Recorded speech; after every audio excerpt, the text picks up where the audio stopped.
നമ്മൾ കുറച്ച് കാലങ്ങളായി യൂട്യൂബിൽ നിങ്ങൾക്കായി ചിത്രകല ക്ലാസ്സുകൾ ഞാൻ അവതരിപ്പിക്കുന്നുണ്ട്. ചിത്രകല പഠിക്കാൻ സാധിക്കാത്തവരും ഇപ്പോഴും ചിത്രം വരയ്ക്കണമെന്ന മോഹം മനസ്സിൽ കൊണ്ടു നടക്കുന്നവരും ഒരുപാട് പേരുണ്ട്. അതോടൊപ്പം തന്നെ ജീവിത പന്ഥാവിൽ പല വിധത്തിലുള്ള ദുഃഖങ്ങൾ പേറി, സംസാര ദുഃഖങ്ങളും നമ്മൾ പറയും, അങ്ങനെ ജീവിക്കുന്നവരുണ്ട്. അഥവാ കുറച്ച് സമയം ഒരു സന്തോഷം ഉണ്ടായാൽ തന്നെ അടുത്ത നിമിഷം നമ്മളെ പലതരത്തിലുള്ള ചെറുതും വലുതുമായ ദുഃഖങ്ങൾ വന്നുകൂടും. ഇത് ചെറുതും വലുതും ഒക്കെ തീരുമാനിക്കുന്നത് നമ്മുടെ മാനസികാവസ്ഥയാണ്. അങ്ങനെയുള്ളവർക്ക് എങ്ങനെയാണ് ജീവിതത്തിൽ അതിനെ മറികടക്കാൻ പറ്റുന്ന മാർഗങ്ങളെന്ന് നമ്മൾ ചിന്തിക്കുകയാണ്. ഇത്തരം ചില മാനസികാവസ്ഥകളിലൂടെ ജീവിത അനുഭവങ്ങളിലൂടെ കടന്നുപോയ ഒരാളെന്ന നിലയ്ക്ക് എനിക്ക് പറയാനാവും നമ്മൾ എങ്ങനെയാണ് അതിനെ മറികടന്നത്. അത്തരം അനുഭവങ്ങൾ പങ്കുവെക്കുകയും ഒപ്പം ഇപ്പോൾ 30 വർഷത്തിനടുത്ത് ചിത്രകല അധ്യാപകനായും ചിത്രകാരനായും ജോലി ചെയ്ത എൻ്റെ ഒരു ചെറിയ ചിത്രകലാ പരിചയം അത് നിങ്ങളിലേക്ക് പകർന്നു തരികയാണ്. ഇപ്പം എൻ്റെ ക്ലാസ്സുകളെല്ലാം തന്നെ ഞാൻ എഡിറ്റ് ചെയ്തിട്ടില്ല, മറിച്ച് ഞാൻ എങ്ങനെയാണ് വരയ്ക്കുന്നത് കാണിച്ചു തരികയും എങ്ങനെ ഇറേസ് ചെയ്തും വീണ്ടും വരച്ചും തെളിച്ചും ഞാൻ ചിത്രകലയെ സ്വീകരിച്ച രീതി, എൻ്റെ വിദ്യാർത്ഥികൾക്ക് ഏറ്റവും നന്നായിട്ട് വരയ്ക്കാൻ പറ്റിയ രീതി, അവർക്ക് നന്നായിട്ടത് മനസ്സിലാകുന്നു എന്ന് പറഞ്ഞ മാർഗങ്ങൾ ഉപയോഗിച്ച് ഞാൻ ഡിസൈൻ ചെയ്ത ക്ലാസ്സുകളാണ് നിങ്ങൾക്ക് തരുന്നത്. നേരിട്ട് ചിത്രകലാ ക്ലാസ്സിൽ പങ്കെടുക്കാൻ സാധിക്കാത്തവർക്ക് യൂട്യൂബിലൂടെ പഠിക്കാൻ സാധിക്കും. ഓരോ ദിവസവും നിങ്ങൾക്കുള്ള അറിവുകളുമായാണ് ചിത്രകലയെ ഞാൻ നിങ്ങളെ പോലെ അവതരിപ്പിക്കുന്നത്. നിങ്ങൾക്ക് താല്പര്യമുള്ളവർക്ക് കാണാം. ഇപ്പോൾ തന്നെ 300-നടുത്ത് വീഡിയോകൾ ഞാൻ ചെയ്തു കഴിഞ്ഞു. ഇനി വരുന്ന എല്ലാ ക്ലാസ്സുകളും ഡീറ്റെയിൽ ഡ്രോയിങ് ആണ്.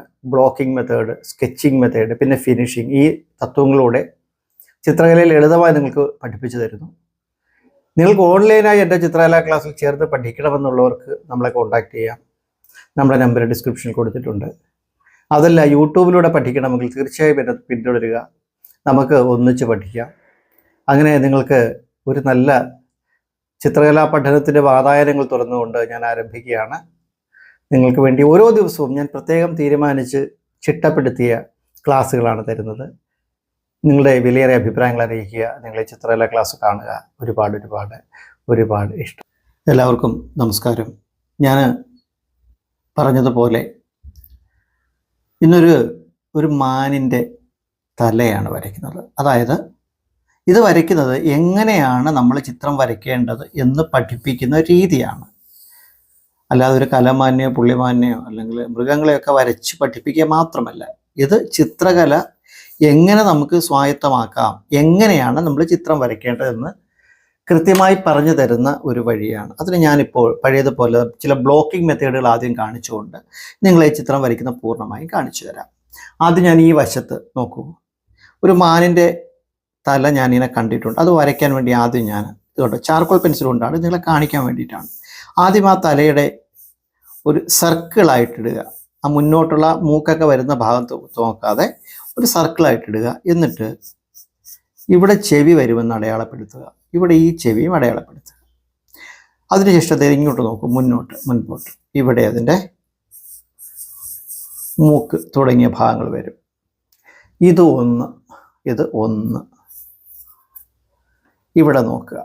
മൂന്നാമത് ഞാനത് കറക്റ്റ് ചെയ്യും. നമ്മളിതുപോലെ തന്നെ എന്ത് ചെയ്തു, സർക്കിൾ വരച്ചു. ഓക്കെ, നമ്മളെന്ത് പറഞ്ഞു, ഇവിടെ ചെവി വരയ്ക്കുക, ഇവിടെ ഇങ്ങനെ വരയ്ക്കുക. ഞാൻ ഈ വരയ്ക്കുന്ന പോലെ തന്നെ ചെയ്താൽ മതി, ഒരു പാടുമില്ല.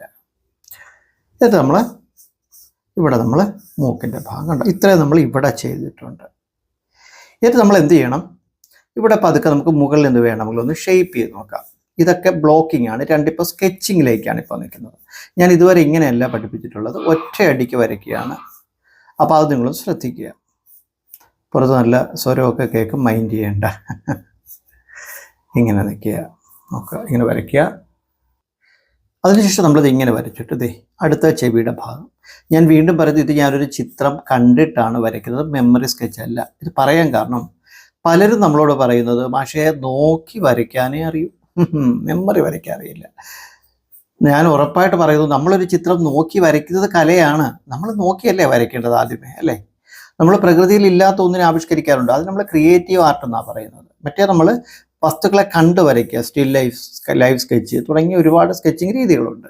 ഇത് പഠിക്കാനുണ്ട്. ചിത്രകല പഠിക്കുന്ന വിദ്യാർത്ഥികൾക്കറിയാം, അല്ലെ പഠിച്ചവർക്കറിയാം, നമ്മൾ ഇത്തരം കാര്യങ്ങൾ ഔട്ട്ഡോറായും ആൾക്കാരെ ഇരുത്തി വരച്ചും അനാട്ടമിയൊക്കെ ലൈവ് സ്കെച്ച് ചെയ്തൊക്കെയാണ് നമ്മൾ ചിത്രകല പഠിച്ചിട്ടുള്ളത്. അപ്പോൾ ഇത് അനിവാര്യമാണ്. ഇത് തെറ്റാന്ന് വിചാരിക്കണ്ട. നോക്കി വരച്ചാണ് ഓരോ ചിത്രകാരനും പരുവപ്പെട്ടിട്ടുള്ളത്. കണ്ടോ, ഇത്രയും ഡെവലപ്പ് ചെയ്തു. ഇവിടെ കണ്ണ് ഞാൻ അടയാളപ്പെടുത്തി, ഇവിടെ കണ്ണ് വരും. കണ്ടോ, ഇത്രയും കണ്ടല്ലോ, ഇത്രയും ചെയ്തു. ഇത് നിങ്ങൾക്ക് മനസ്സിലായി. ഇത് 2. ഇനി 3ാമത്തെ സ്റ്റെപ്പിൽ ഞാനിത് കാണിച്ചു തരാം. ക്യാമറ വെച്ച് സൈഡിലോട്ട് നിൽക്കട്ടെ. ഓക്കെ, അപ്പോൾ നമ്മൾ ഇനി ഇവിടെ നമുക്ക് ചിത്രം വരയ്ക്കാൻ നോക്കാം. എനിക്ക് സ്വാഭാവികത്തിൽ സ്ഥലം ഇവിടെ പോയിട്ടുണ്ട്, 2 എടുത്തെടുത്തുകൊണ്ട്, എങ്കിലും ഞാനിത് മാറ്റുന്നില്ല. ചെറുതായിട്ട് വരയ്ക്കാം. പിന്നെ ചെറുതായിട്ടല്ല കേട്ടോ ചിത്രം വരയ്ക്കേണ്ടത്, അതും അറിയുക. പരമാവധി വലുതായിട്ട് വരച്ചാൽ മാത്രമേ നമുക്ക് ഡീറ്റെയിലിംഗ് കൊടുക്കാൻ പറ്റൂ. നമ്മൾ കാണുന്ന മാഗസിനിലുള്ള ചിത്രങ്ങളൊക്കെ ചിത്രകാരന്മാർ അതിൻ്റെ 4 ഇരട്ടിയോ 5 ഇരട്ടിയോ ഒക്കെ വലുപ്പത്തിൽ വരച്ചിട്ട് അത് റെഡ്യൂസ് ചെയ്തിട്ടാണ് എടുക്കുന്നത്, അല്ലാതെ ആ വലുപ്പത്തിലല്ല വരയ്ക്കുന്നത്. അതറിയണം.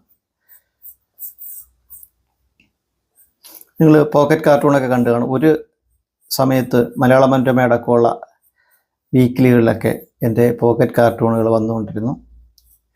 പിന്നെ ഞാൻ മറ്റ് മാഗസിനുകളിൽ ജോലി കിട്ടിപ്പോയപ്പോഴും ഒക്കെ ചിത്രകലാ പഠനവും പഠിപ്പീരുമായിട്ട് നിന്നപ്പോഴൊക്കെയാണ് പിന്നെ അതൊക്കെ നിർത്തിയത്. അങ്ങനെ ഒരു കാലത്ത് നമുക്ക് ഒരു ഹൃദയപൂർവ്വം നമ്മൾ ഒരുപാട് കാർട്ടൂണുകൾ പ്രസിദ്ധീകരിച്ചിട്ടുണ്ട്. സുധീർ കൈനഗിരി എന്ന് പറഞ്ഞ്, സുധീർ കൃഷ്ണൻ കുട്ടാപ്പള്ളി എന്ന് പറഞ്ഞുകൊണ്ട്, സുധീർ കൃഷ്ണൻ, ഇങ്ങനെ പല പേരുകൾ നമ്മൾ കുറേ പ്രസിദ്ധീകരിച്ചിട്ടുണ്ട്.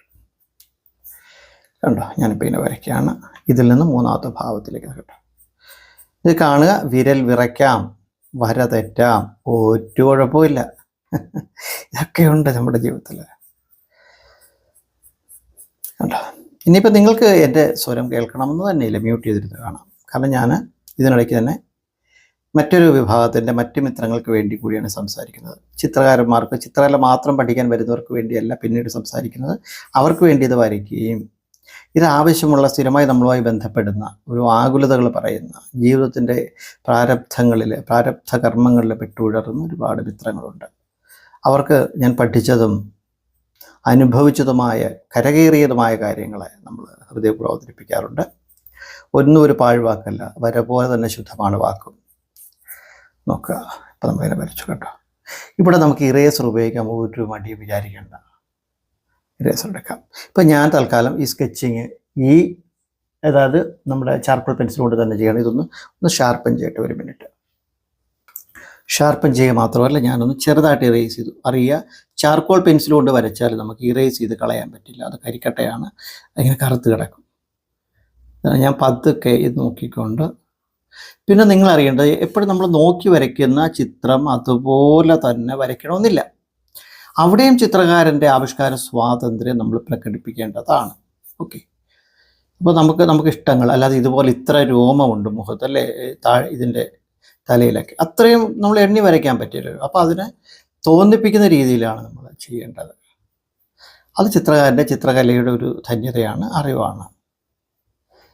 നോക്കുക, നമ്മളിങ്ങനെ വരച്ചു. ഇനി ഒരുപക്ഷെ കുറച്ച് ആഴ്ചകളിലേക്ക് എൻ്റെ കാർട്ടൂൺ ഉണ്ടാവില്ല, ചിത്രകല യൂട്യൂബ് ഉണ്ടാവില്ല. കാരണം ഞാനൊരു പ്രത്യേക കാര്യവുമായി ബന്ധപ്പെട്ടൊരു യാത്രയിലാണ്. അതുകൊണ്ട് തന്നെയാണ് ഞാനിന്നത് ചെയ്യുന്നത്. ഒത്താലിടയ്ക്ക് നമ്മൾ വരും, അല്ലെങ്കിൽ 1-2 ആഴ്ച ഒരു പക്ഷേ നമ്മൾ വീഡിയോ ചെയ്യില്ല.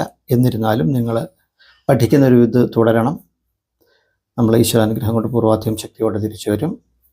അതുകൊണ്ടാണ് ഞാൻ ഇന്ന് ഇതുകൂടെ ചെയ്തു വെച്ചിട്ട് പോകുന്നത്. അടുപ്പിച്ചിപ്പോൾ കുറച്ച് വീഡിയോസായി. നമ്മളിങ്ങനെ വരച്ചു കേട്ടോ. അടുത്ത കണ്ണ് ഞാനിങ്ങനെ ഓരോ സൈഡ് കൈ തൊടാതെ വരച്ച് പോവുകയാണ്. ഇത് ശരിയാകുന്നില്ലെങ്കിൽ നമ്മൾ വീണ്ടും ഇറേസ് ചെയ്ത് വരയ്ക്കും കേട്ടോ. അതൊക്കെ നിങ്ങളോട് പറയുകയാണ്. ഇങ്ങനെ വന്നിട്ട് ഇനി നമുക്ക് ഇവിടും തുടങ്ങാം കേട്ടോ. അവിടെ കുറച്ചുകൂടെ ഒന്ന് വിടർത്തി കേട്ടോ. ആദ്യം ബ്ലോക്ക് ചെയ്തതിൽ നല്ല മാറ്റമുണ്ട്. ഡബിൾ ലൈനാക്കി അതിൻ്റെ ചെവിയുടെ രോമങ്ങൾ ഇതുണ്ട്, അതിങ്ങനെയൊക്കെ ഒന്ന് വരച്ച്, ഇതൊക്കെ നമ്മൾ ഇനി ഫൈനൽ ഡ്രോയിങ്ങിൽ വീണ്ടും വ്യത്യാസം വരും.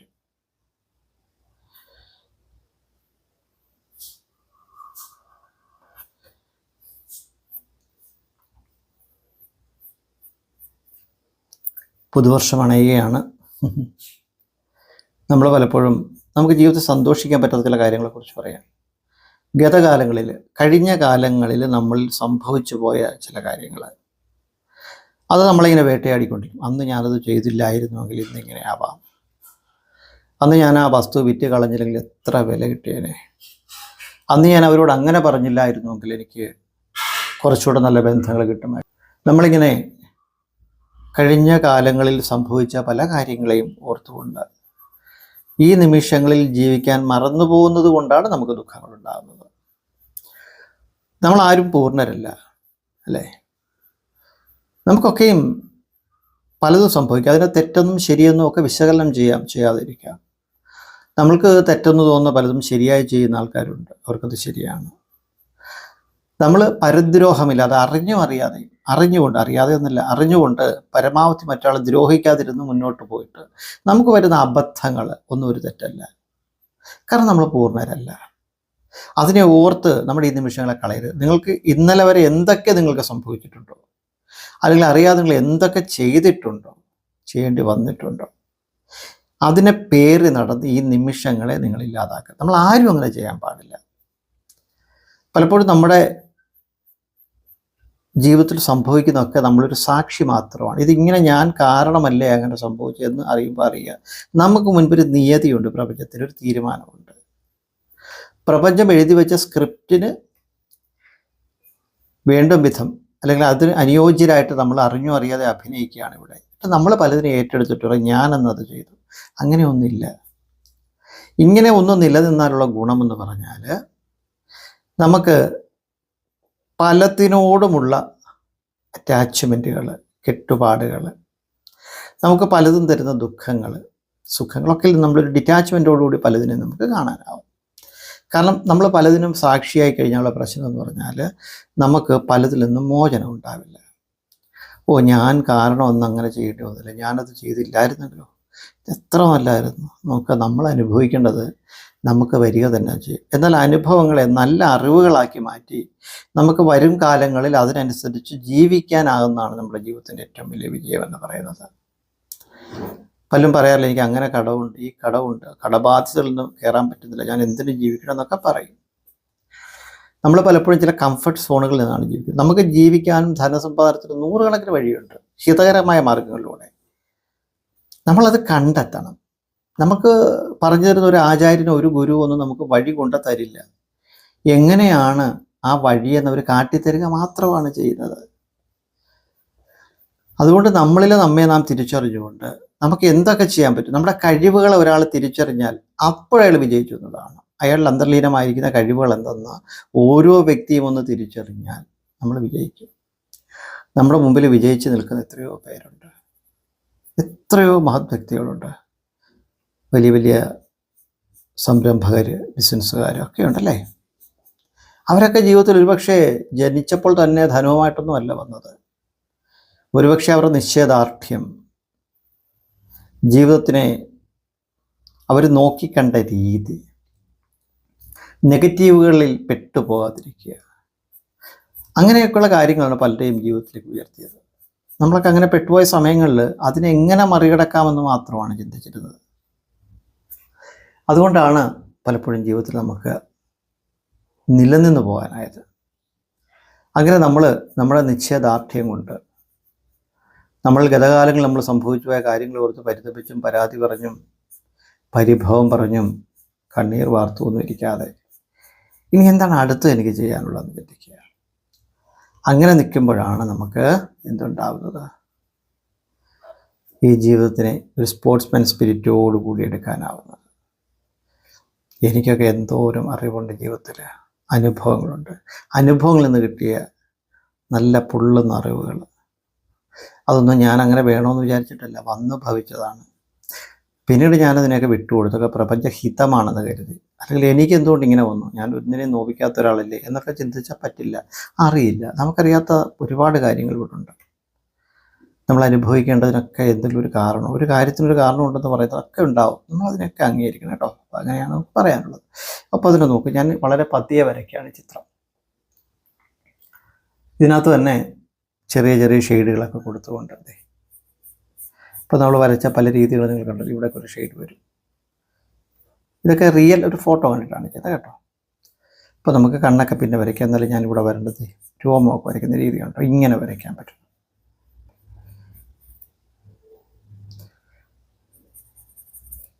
എവിടെയൊക്കെ ഷെയ്ഡ് വേണമെങ്കിൽ പതിയെ പതിയെ പതിയെ പതിയെ ആ ഷെയ്ഡ് കൊടുക്കണം. കണ്ടോ?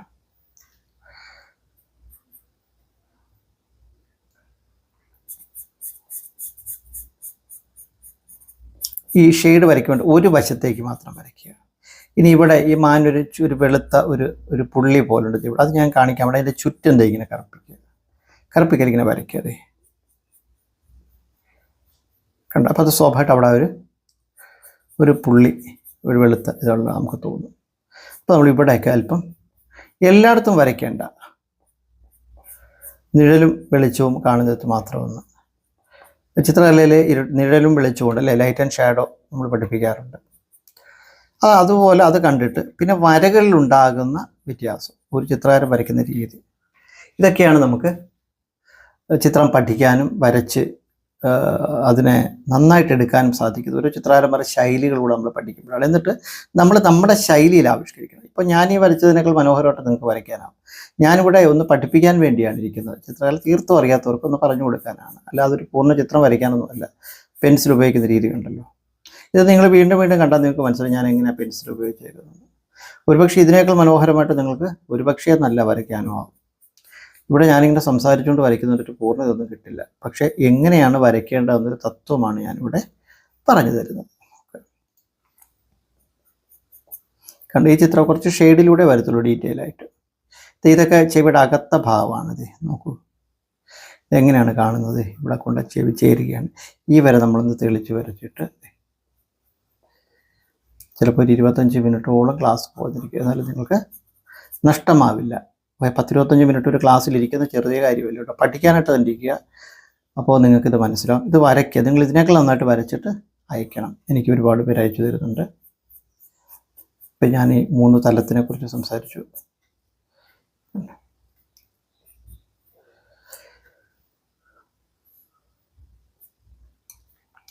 ഇവിടെയൊക്കെ നമുക്ക് ചെറിയൊരു ഷെയ്ഡ് കൊടുക്കണം. കാര്യം ഇത് അപ്പുറത്തെ ഭാഗമല്ലേ, അപ്പോൾ നമ്മളങ്ങനെ തോന്നാൻ വേണ്ടിയിട്ട്. അപ്പം ഞാൻ എങ്ങനെ പെൻസിൽ ഉപയോഗിച്ചിരിക്കുന്നത് നിങ്ങൾക്ക് മനസ്സിലാവും. കണ്ടോ? ഇനി നമുക്ക് എന്ത് വേണം? ഇവിടെ കണ്ണിലൊരു വെളുത്ത അടയാളം ഞാനിട്ടു. ഞാനിങ്ങനെ പതിയെ, വളരെ പതിയാണ് ഇവിടെ ഷെയ്ഡ് കൊടുക്കുന്നത്. ഒറ്റയടിക്ക് ബ്ലാക്ക് കൊടുക്കുമല്ല. കണ്ടോ? ഇങ്ങനെ കൊടുത്ത് വളരെ ശ്രദ്ധിച്ച് ഇവിടെ കറുപ്പൊക്കെ ഒന്ന് കൂട്ടിയിട്ട്, ഞാനിവിടെ പതുക്കെ വരയ്ക്കുന്നത് നിങ്ങൾക്ക് നന്നായിട്ട് കാണാൻ വേണ്ടി കേട്ടോ.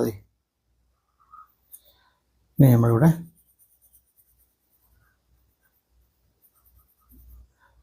അത് ചുറ്റും വീണ്ടും ഒന്ന് കറുപ്പിച്ച്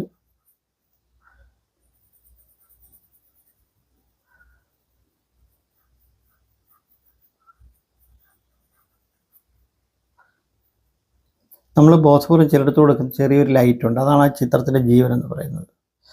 ഇത് ഒരു പൂർണ്ണാർത്ഥത്തിൽ ഏറ്റവും മനോഹരമായ ചിത്രം ഒന്നുമല്ല. പകരം ഇത് ഞാൻ നിങ്ങൾക്ക് പടം പഠിക്കാനായിട്ട് സമർപ്പിക്കുന്ന ഒന്നാണ്. അല്ലാതെ ഇതൊരു നമ്മൾ ഒറ്റയ്ക്കിരുന്നിട്ട് നമുക്ക് ഡെഡിക്കേറ്റായിട്ട് ചെയ്യാനാണെങ്കിൽ നല്ലൊരു ചിത്രം പിന്നെയും ചെയ്യാം. ഇവിടെ ഞാൻ അതല്ല ചെയ്യുന്നത്. ഈ 3 സ്റ്റെപ്പിലുള്ള ചിത്രകല എങ്ങനെ സ്വായത്തമാക്കാമെന്ന ഒരു മാർഗം പറഞ്ഞു തരികയാണ്. നിങ്ങൾക്ക് ഇതിൽ നിന്ന് മനോഹരമായിട്ട് ചിത്രം വരയ്ക്കാനാവണം.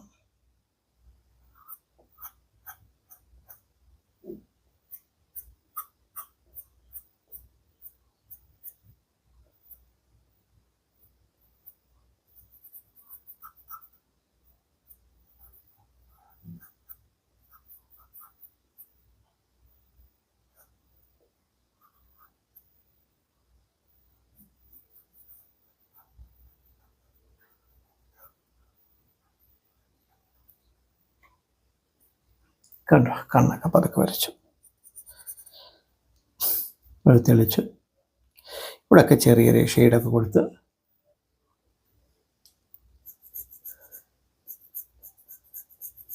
ഞാൻ ചലച്ചിത്രം പൂർത്തിയാകുന്നതിന് മുമ്പേ സമയമായെന്ന് തോന്നിയാൽ പതുക്കെ ഒരു മയത്തിലങ്ങ് പണി നിർത്തും, എന്നിട്ട് നിങ്ങൾ അവതരിപ്പിക്കും. കാരണം നിങ്ങൾക്ക് നിങ്ങളുടെ സമയം പോകരുതല്ലോ, അതുകൊണ്ടാണ് കേട്ടോ. പിന്നെ നമുക്ക് ഈ ചിത്രത്തിൽ ഒരുപാട് ചെയ്യാനുണ്ട്, ഇതൊന്നും പൂർണ്ണമല്ല, നമുക്ക് ഒരുപാട് ചെയ്യാനുണ്ട്. ഒരു ചിത്രവും പൂർണ്ണത ഇല്ല കേട്ടോ, നമ്മളൊക്കെ ചെയ്തങ്ങ് നിർത്തുക എന്ന് മാത്രമേ ഉള്ളൂ. അല്ലാതെ നമുക്ക് പൂർണ്ണമായിട്ട് എനിക്ക് ചെയ്യാൻ പറ്റും എന്നൊന്നും നമ്മൾ വിചാരിക്കേണ്ട. നമ്മൾ ചെയ്യുന്നത് അത്രയും കൂടെ നന്നായിട്ട് ചെയ്യുക. അപ്പോൾ നിങ്ങൾ ഇത് കണ്ടിട്ട് ഇതുപോലെ റെഫറൻസ് എടുത്തിട്ട് ഞാൻ ഈ വരച്ചതുപോലെ മറ്റ് ചിത്രങ്ങൾ നിങ്ങൾ വരച്ച് പഠിക്കുക. ചിത്രകല ക്ലാസ്സുകൾ ഒരു അധ്യാപകൻ വരയ്ക്കുന്ന പോലെ വരയ്ക്കണമെന്നല്ല, മറിച്ച് അതിൻ്റെ മാർഗ്ഗം മാത്രമാണ് പഠിപ്പിക്കുന്നത്. അതുകൊണ്ട് ഇതിൻ്റെ വിശകലനത്തിലേക്ക് നിൽക്കേണ്ട. നിങ്ങൾക്ക് ഇതിനേക്കാൾ നന്നായിട്ട് വരയ്ക്കാനാവും. പക്ഷേ ഇത് വരയ്ക്കേണ്ട 70 രീതികൾ ഞാൻ ആദ്യം കാണിച്ചു. 1 2 3 ഈ കാര്യങ്ങളിലൂടെ വരച്ചുകൊണ്ട് പതിയെ മുന്നോട്ട് പോവുക. നിങ്ങൾക്ക് എല്ലാവിധ ഭാവുകങ്ങളും നേരുന്നു. നിങ്ങൾക്ക് നമ്മുടെ ചിത്രകല ക്ലാസ്സിൽ ചേർന്ന് പഠിക്കണമെങ്കിൽ ഞാൻ നമ്പർ പറയാം. എൻ്റെ നമ്പർ 9061312543. അതുകൂടാതെ തന്നെ നമ്മുടെ ക്ലാസ്സിൻ്റെ കോർഡിനേറ്റർ നമ്പർ കൊടുത്തിട്ടുണ്ട്. അതിപ്പോൾ കാണാതെ പറയാൻ എനിക്കറിയില്ല, അത് ഡിസ്ക്രിപ്ഷനിലുണ്ടാകും. അത് നോക്കിയിട്ട് അവരെ വിളിക്കാം. നമുക്ക് റെഗുലർ ക്ലാസ്സുകളുണ്ട്, എല്ലാ ദിവസവും ക്ലാസ്സുണ്ട്. വെളുപ്പിന് 5 മണി തൊട്ട് രാത്രി 12 മണി വരെ ഉണ്ടെന്ന് ഞാൻ പറയുന്നു. അപ്പോൾ നിങ്ങളുടെ സമയവും കാലവും പ്രായവും ഒന്നും ഇവിടെ പ്രശ്നമല്ല.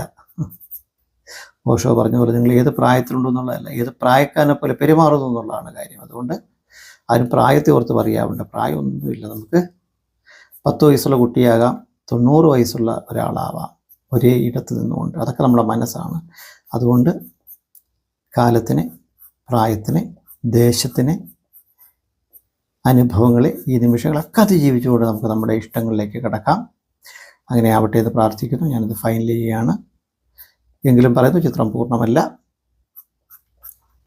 എനിക്കത് ചെയ്തു വന്ന് പിന്നെയും ഒരുപാട് ചെയ്യാനുണ്ടെന്ന് തോന്നി, പക്ഷേ സമയം അനുവദനീയമല്ല. അതുകൊണ്ട് ഇതുപോലെ ഞാൻ നിങ്ങൾക്ക് സമർപ്പിക്കുന്നു. ഇതിൻ്റെ ശരിയും തെറ്റുമൊക്കെ നിങ്ങൾ എടുക്കുക, ശരികളെ മാത്രം നിങ്ങൾ ഉപയോഗിക്കുക.